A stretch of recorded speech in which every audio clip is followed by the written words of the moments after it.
বার্তা সংস্থা রয়টার্সের এক প্রতিবেদনে বলা হয়েছে, স্পট মার্কেটে স্বর্ণের দাম প্রতি আউন্সে 1.4% কমে দাঁড়িয়েছে $3,090, যা দিনের শুরুতে পৌঁছেছিল রেকর্ড $3,167.57।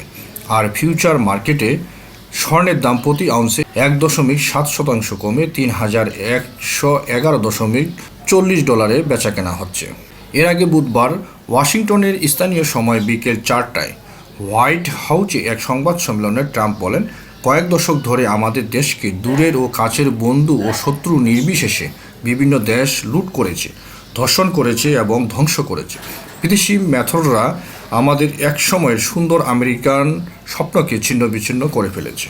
ট্রাম্প আলো বলেন, আজকের দিনকে আমেরিকান শিল্পের পুনর্জন্ম বা আমেরিকাকে আবার সম্পদশালী করার দিন হিসেবে স্মরণ করা হবে।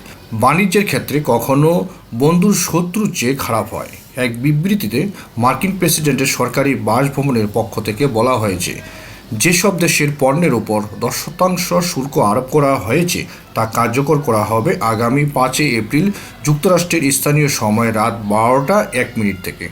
আর যেসব দেশের পণ্যের ওপর 10%-এর বেশি শুল্ক ঘোষণা করেছেন ট্রাম্প, সেই নতুন শুল্ক কার্যকর হবে আগামী 9 এপ্রিল মার্কিন স্থানীয় সময় রাত 12:01 থেকে। ট্রাম্পের এই শুল্ক আরোপের ঘোষণা আসার আগে এটি ঘিরে বিশ্ববাজারে বেশ অস্থির হয় স্বর্ণের দাম। এক সপ্তাহের মধ্যে প্রতি আউন্স স্বর্ণের দাম $3,037 থেকে বেড়ে $3,167 উঠে যায়। অবশ্য এই রেকর্ড দাম স্পর্শ করার পরপরই দরপতনের মধ্যে পড়ে মূল্যবান এই ধাতুটি। কমতে কমতে প্রতি আউন্স স্বর্ণের দাম কমে $3,090 নেমে গেছে। এতে একদিনেই প্রতি আউন্স স্বর্ণের দাম $70 উপর কমে গেছে।